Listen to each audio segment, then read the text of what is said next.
Willie Waffle on the line right now. Willie, good morning. Well, good morning. I hope the human calculator has a clear C and CE button because you don't want to hit the wrong one. Listen, you realize I'm only having him on for one reason. Are you What's kidding? the reason? The lottery. I'm not, I've told him we're promoting his TV show. But You in are reality, shameless. he's the human calculator. Shameless. Who better to help us select the numbers we need to win the $700 million? We should include Willie in our lottery. You want to get into one, Willie? How do I? Well, what's it going to cost me? $100. Yeah, I'm not doing that. I can think of so many other things I'll do with $100 that will come true. Here's how it works. You give us $100. We buy a $10 lottery ticket. The chance to be in and gonna have our luck rub off on you is going to cost you $90. But it's worth it. How well has your luck done for you so far? Think That's about what it. I'm saying. Think about it, that Willie. was Look below at the me. belt, Look at me. Willie. All right. Good morning. No, I want you to remember this moment. I want you to record this moment because if you win the lottery, I will be known as the dumbest man on the face of the planet. And this would play over and over again. It really would. Yeah. It would haunt me to my death. All right. Well, listen. Let's. The Revenant. This is a. Did I say that right? This is the Leonardo DiCaprio movie that. What is he? Left dead in the woods or something?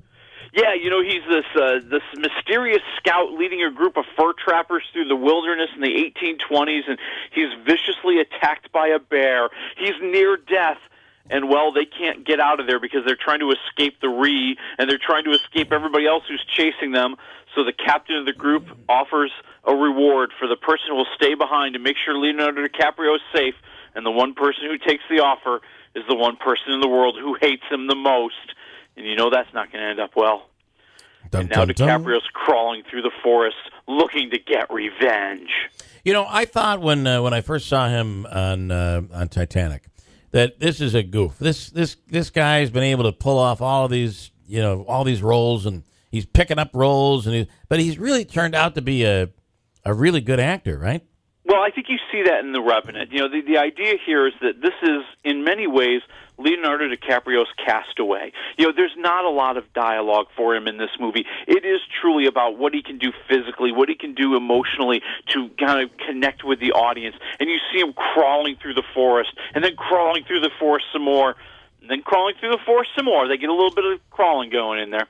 Well, But then, yeah. It's about the guttural screams, the pain that you hear inside of him, the anger you see in his eyes when he can't move and can't stop the horrific things that are happening around him. It is really a captivating performance for a guy who doesn't have much to say. Yeah, just a lot of crawling around.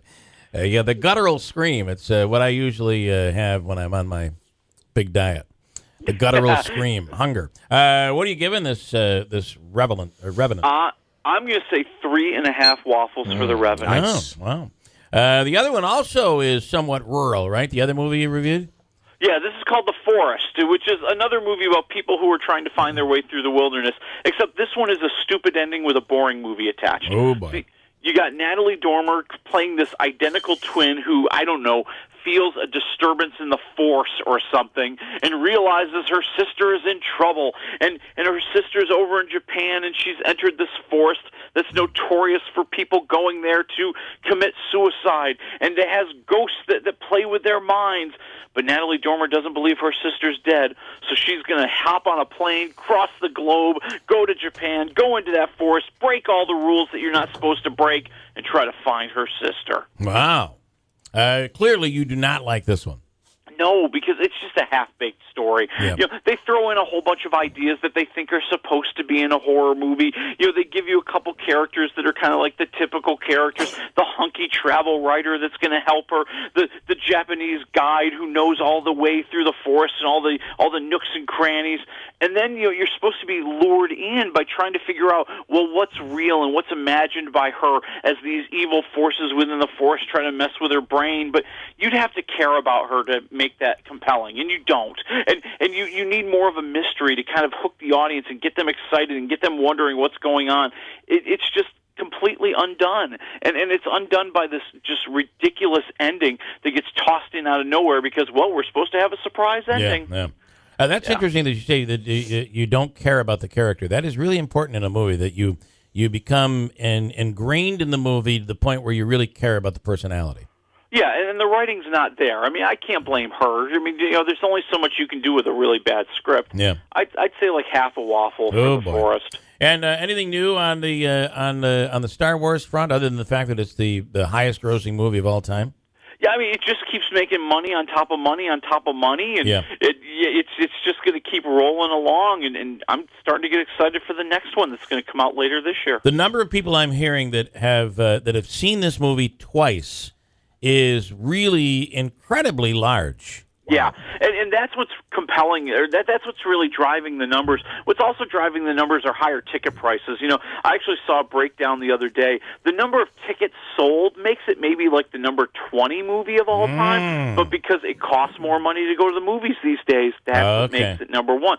But yeah, there are so many people seeing it again and again and again that theaters are still sold out. I mean, I'm in shock. Well, it's 20 now. But as this continues to go on, I mean, a lot of people are holding back because you say the lines still exist. So yeah, it's crazy. I didn't think it was. I didn't think it was going to be this big. I mean, I thought it would be really big. Yeah, I didn't think it would be legendarily big, but it's legendarily big. Right, pretty huge. All right, Willie. What other movies have sold more than Star Wars? Oh, I mean, when you look at it, it's stuff like Gone with the Wind is one of the biggest ticket sellers of all time. Avatar, ticket-wise, has sold more tickets. Wow. So things like that. Avatar? But is that is that, from all the years that it's been out, or a one-time box office? It does really kind of count for everything over time. Oh, all right. But it's only in the movies for a limited time, isn't it? Right. I mean, it's not like... You get a lot of movies that come back, like like the Star Wars trilogy. Right. You had the original release, then you had kind of a special release back in like 1997 or 1996 or 7 when they did kind of the anniversary of the movies. Yeah, they put released them then. They put a few extra. When they have another take, they add scenes. They do another release scenes, then, so it can happen. All right, interesting stuff. Good. All right, Willie, thanks, man. We appreciate it. Have a great week, and we'll see what you think of Star Wars for the next time you watch it next week.